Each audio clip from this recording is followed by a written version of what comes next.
बाजी की ये हालत देखी नहीं जाती। यकीन ही नहीं आता कि ये मेरी वही बहन है।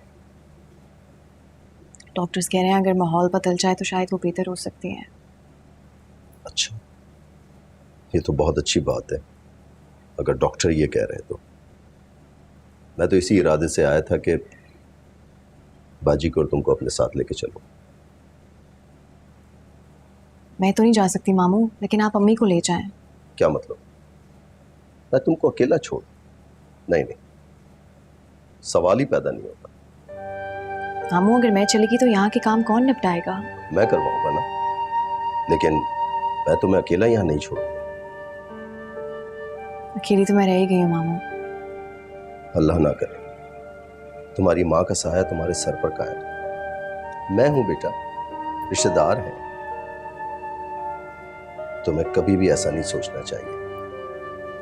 मैं तुम्हें अपने साथ ही लेकर जाऊंगा।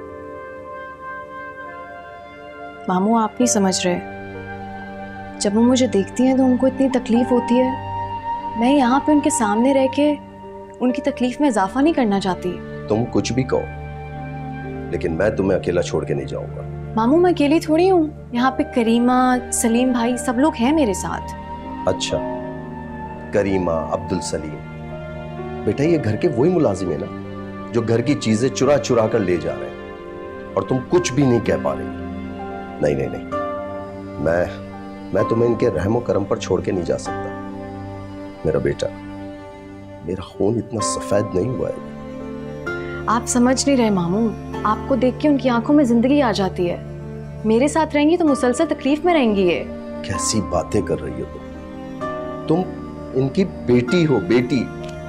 इससे क्या होता है मामू, मेरी वजह से सायरा और अब्बू चले गए और अम्मी मुझे कभी माफ नहीं करेंगी।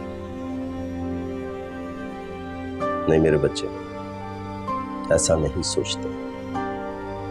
माए अपनी औलाद से कितनी ही नाराज क्यों ना हो, लेकिन वो ज्यादा देर नाराज नहीं रह सकते। मुझे अब तुम्हारी फिक्र रहने लगी। तुम इस तरह रहोगी तो अपने आप को संभालो, किस तरह रह पाओगी?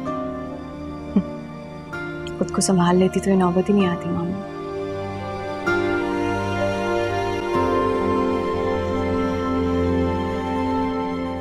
हेलो, हाँ हाँ मुनीब बेटा। जी अस्सलाम वालेकुम अम्मी। वालेकुम अस्सलाम बेटा, कैसे हो? मैं ठीक हूँ। वो पानी की टंकी ठीक हो गई थी? हाँ ठीक है। अगर आइंदा कभी इस तरह का मसला हो तो शाकिर को फ़ोन कर लीजिएगा, उसका नंबर मैंने आपको मैसेज कर दिया। वो तो ठीक है, मगर तुम बताओ तुम कब आ रहे हो बेटा? इस दफ़ा मुश्किल लग रहा है अम्मी, कोर्सेज ज़्यादा ले लिए हैं, मुझे नहीं लगता कि इस दफ़ा मैं आ पाऊँगा। ईद की छुट्टियों में ही आ जाओ बेटा। देखता हूँ। बेटा तुम्हारे अब्बू बता रहे थे कि हॉस्टल में तुम्हारा दिल नहीं लग रहा। इसका ताल्लुक हॉस्टल से नहीं है। देखो बेटा, तुम मेरे साथ नाराज हो जाओ, बात ना करो, मगर अल्लाह के वास्ते इस तरह ना करो मेरे साथ। आपसे क्या नाराज हूँ मैं? आप तो खुद सफ़र कर रही हैं। मैं तो खुद पछता रही हूँ उस वक्त को।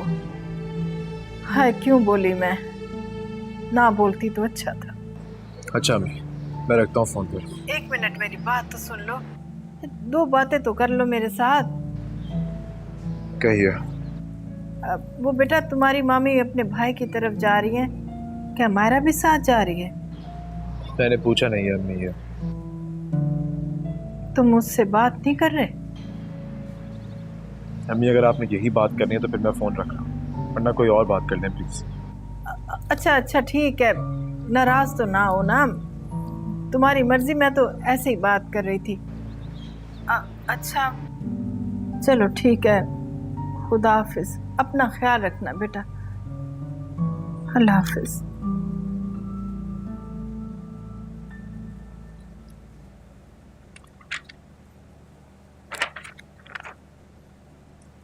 कैसे होगा ये सब कुछ मामू?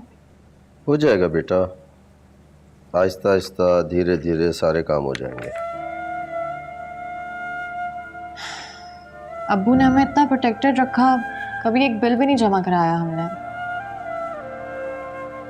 वक्त सब कुछ सिखा देता है बेटा। अच्छा ये बताओ कि गाड़ी का क्या करना है?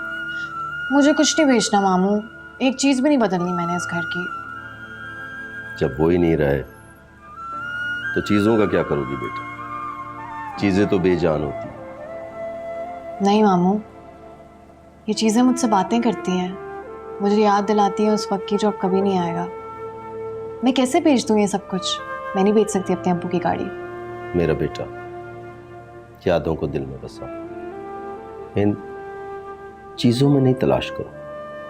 अब इन सब चीजों को छोड़ के तुम ऐसे तो नहीं जा सकती मेरे साथ। इसीलिए तो मैं कह रही हूँ कि मुझे आपके साथ नहीं जाना, मुझे यहीं पर रहना है। मुझे पता है, इसीलिए तो मैं तुमसे ये कह रहा हूं। मैं तुम्हें ऐसे तो छोड़ के नहीं जाऊंगा ना। अभी तो इस घर का भी फैसला करना। क्या फैसला? मैं आपको बता रही हूँ, मैं यहाँ से कहीं जाने वाली नहीं हूँ। क्या मतलब? बेटा, इतने बड़े घर में तुम अकेले कैसे रहोगी? जैसे भी रहूंगी। आप चाहते हैं मैं घर खाली कर दूं, चीजें बेच दूं? मैं मर के भी ये नहीं करूंगी।